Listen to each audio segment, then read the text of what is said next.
Captain America Super Soldier is a movie tie-in with a voice talent of the film's star, Chris Evans, so you know it's going to be top-notch. All kidding aside, Captain America is better than it has any business being. This isn't a great game, it's not worth the initial $50 price tag, but I was pleasantly surprised by the experience. Super Soldier is a side story that takes place within the timeline of the film. Astute fans would probably have been able to guess this. The story involves Cap infiltrating a Hydra stronghold to defeat Scooby-Doo villain Zola and his maniacal machinations, while rescuing his friends Bucky, Dum-Dum, and Fiddlesticks or something. The plot is a run-of-the-mill movie tie-in and it's very self-contained. It makes little reference to events in the movie, but seeing the film will illuminate some of the random details. Captain America is a third-person action brawler with some platforming thrown in. The combat is, I'm hesitant to say, pretty excellent. It took me a while to get into, but it's smooth, responsive, and rewards attentiveness. Enemies will take their time waiting to attack, but they won't necessarily take turns. If you're surrounded and focusing on one goon, another may hit you with a cattle prod as if they haven't read 80s kung fu movie etiquette. This is okay because it's easy to shift focus from one enemy to the next. And then there's the shield. It's amazing. It's pretty clear that the shield was the developer's priority because it is the best looking thing in the game. It may be the most photorealistic object I've ever seen in any game, period.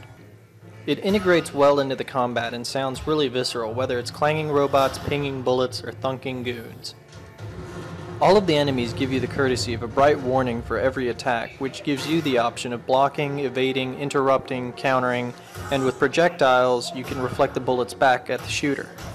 This is especially satisfying to throw into the middle of a multi-foe attack chain. This makes you feel kind of awesome to stick it to a sniper who thought he was getting you while you were distracted. You can throw the shield from the hip or go into an over-the-shoulder view for a precise throw. Once fully upgraded, the shield will bounce off up to 5 enemies before returning to you.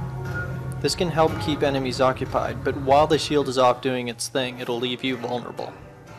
You can also unleash special attacks that inflict more damage but require a focus meter that you will fill with dodges, deflections, and acrobatics. This includes a weaponize feature that turns an enemy's weapons against themselves and other foes. The spice that takes the combat just a little further is rhythm. If you time your button presses with the action, you attack more effectively than just button mashing. This timing reward also extends to platforming. You're first introduced to the platforming in a dazzling acrobatic parkour sequence that is reminiscent of Assassin's Creed. This is not exemplary of the bulk of the platforming. If you do time your button presses right, the jumping and swinging can be quick, but what you can and can't jump on is very specific and inconsistent. Most of the time you'll swing from one bar to the next with no chance of failure. You either push the button right and get across quickly, or you miss the timing and you have to do a few more spins before hitting the jump right. Though occasionally you have to manually change direction. You'll land on a beam and instead of seamlessly hopping over to the next beam, you're suddenly stopped and you have to figure out which direction they want you to jump. When this happens, it is rarely obvious where you're supposed to go.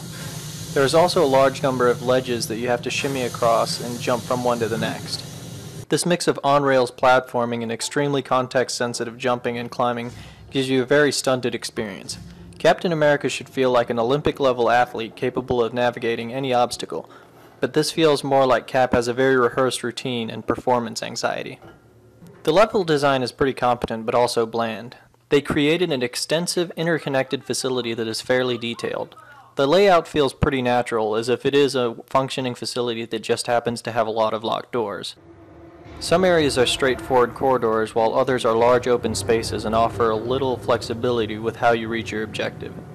There is also a fair amount of verticality, but again it can be cumbersome to take advantage of because of the clunky climbing required to access higher areas. Despite all of this level variety, everything just looks anonymous. There's a mansion with red walls, a laboratory, a village, but no area made any kind of lasting impression. Aside from the aforementioned shield, Captain America's visuals look a few years behind. The frame rate is not great, even when there is barely anything in view. The characters all look waxy, particularly Cap himself. All of the objects and surfaces look drab. The enemy designs are just above average. The sound is for the most part on par with the graphics. Aside from the shield, which sounds great, the music, sound effects, and voice performances are unremarkable. You thought me dead? I am beyond life and death. There are a ridiculous amount of collectibles. Statues to break, film reels you'll never watch, dossiers that serve no purpose, heirlooms, roosters, helmets, ceramic eggs. Almost every room has at least one, and many have 3 or 4 items to pick up. By an hour into the game, the collectibles start to feel like they're taunting you. These can give you points toward upgrading your skills, but so can regular gameplay. Only the schematics offer anything substantive by weakening your enemies. If you're not scouring for collectibles, the game is over in about 5 hours. The challenge mode will add about an hour to that. You can unlock costumes that'll help you significantly on both challenge modes and harder difficulty playthroughs. Once you master the combat, Super Soldier is a relatively easy game, even on hard mode. I'd go so far as to say that the game is most fun on hard mode. Once you've gone back and found the collectibles, which are identified on the map, you can get the Platinum Trophy in easily under 10 hours. Captain America is a game that is clearly focused on combat, with good enough level design, action, and sound. Instead of ramping up your strength, this game teaches you to best use the skills you've had from the beginning. By the end, you feel like Jet Li rather than the Terminator. Though on the short side, the game offers a good, concise experience that is markedly better than what you expect from a movie tie-in. The price is already dropping on Amazon, so it could even warrant a purchase if you're a big Cap fan. Otherwise, it's a perfect weekend rental.